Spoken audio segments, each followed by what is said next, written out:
What is up, guys? So what I was going to do today was I was going to do a comedy video about Joey DP versus Creepy Craig, and just do like just a 10-minute comedy video just reviewing it. But I did a short preview yesterday and it only got like 500 views and it got a couple of negative comments, so apparently no one gives a fuck about those two. So anyway, I'm not going to do it now. The public has spoken. So what I'm going to do is I'm going to talk about why I hate drug dealers. Not all drug dealers, but most of them. So, as always, it's just my personal experience, my own opinion. I'm sure there's a million people with a million different experiences. This is just my own. So, back when I was smoking crack, I would get down to my last stone, and I think, right, well, I've got to ring for some more now. Because that's what crack does, it makes you crazy. So I would ring the drug dealer and say, oh, can I have another 5? He'd say, yeah, I'll be there in 10 minutes, I'm on my way. I'd say, right, fair enough. So I sit there for an hour, and he's still not here. Now I'm starting to get paranoid, sweating, proper wired. From anyone who's smoked crack will know what I'm on about. And I ring him back, I say, oh, well, are you coming or what? Oh yeah, I'm on my way, 10 minutes. So then I'll wait another hour. And I'm like, what's he doing? So I ring back. I say, you coming or what? And then I get an attitude. And oh, you fucking, what are you phoning me for? I've told you I'm coming. I'm getting upset.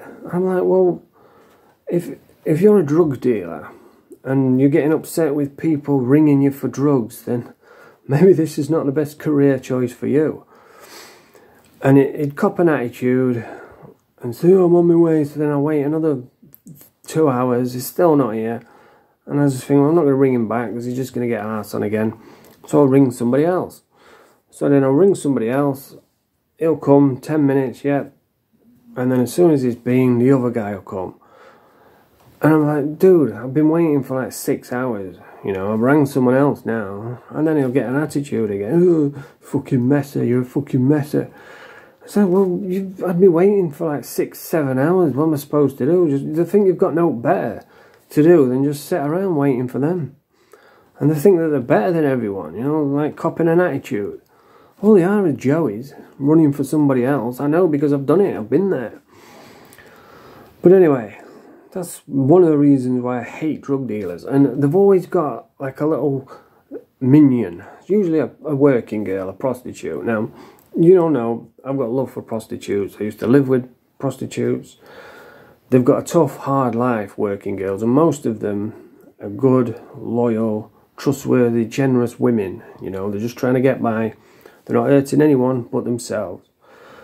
But there is the odd one that's just a knobhead. And they're always round the drug dealers, up their arse, laughing at all the jokes and stroking their egos. Oh yeah, yours is the best, you're the best. And I just think, shut up. And I remember once I went to a drug dealer's and I've gone in, and as I've come in, I've knocked the door and it's knocked a speaker over, and it's knocked a pipe over, and the dealer, his crack's gone on the floor and he's ended up losing it. It was a total accident, and there's little weasels in the corner saying, can't believe you've done that. Oh God, if that were me, I'd have knocked him out. And I'm thinking, what are you doing? Are you just trying to get me beat up or what? But luckily, I knew the dealer, you know, I used to live with him, he's an old mate of mine. So she just says, oh, shut up. but she was, you know what I mean, she was trying to cause trouble, trying to garner points with the drug dealer, and that's what they do, little weasels. But like I said, most working girls are nice, good, loyal people.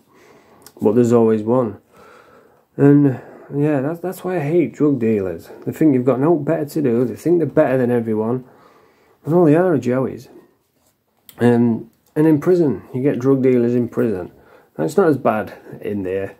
But I would say that most, if you're selling drugs in prison, you can make loads of money. You can make loads of money selling drugs on the out. If you're not an addict and you're selling drugs, you can make phenomenal money. Just like Brian Cockrell's strength is phenomenal money. If you're an addict though, it's just, you just spend it all back on drugs and you end up doing so many drugs that it makes you sick. I mean, people wonder what it's like they say, oh, I wonder what it's like if I'm rich and famous. I know what it'd be like if I was rich and famous. It'd be like Amy Winehouse. I'd be dead, because I'd do so many drugs that it'd kill me, because that's what addiction does. And in prison, they had like last time out with it, spice was just taking over. There was little bits of heroin, but it was mainly spice. And people say there's more drugs in prison than there is on the streets. But there isn't. That's just an old washerwoman's tale. There are drugs in prison, but not much. And my cellmate used to smoke spice every single day. He was a nice bloke, but he was always smoking spice. And he would go in all the cells trying to fish it out. And, and one day he went in with a group of Scousers. And they ended up turning on him. Him and a little YO, ginger kid from Donny, took them both hostage. And they tied him to a chair, slashed all his face, all his neck. Made a right mess. The Mufti squad had to come in, barricade, throw a flashbang in there and get him out. But it was a mess. He had loads of stitches. And that was all because of spice. I remember one of my mates used to sell it. And one day a kid didn't pay, which always happens. So I've had to go and beat him up. And I knew it was going to happen. They went up into the TV room and you heard the normal thumping noises. And I just remember there was blood smeared all on the plexiglass of the window. And it was all because of spice. And it's ruining jails. It's ruining people on the out. Good, solid people are becoming shells because they're addicted to spice. It's a horrible drug. I've never touched spice. I've done heroin, I've done crack, but never touched spice. But yeah, that's why I hate drug dealers. They just think that they're better than everyone. And spice is just ruining prisons. And yeah, that's the video for today. So if you enjoyed the video, press the thumbs up. Get in the comments. Let me know if you had any experiences with spice or drug dealers. And subscribe to the channel. Nerf de Pap.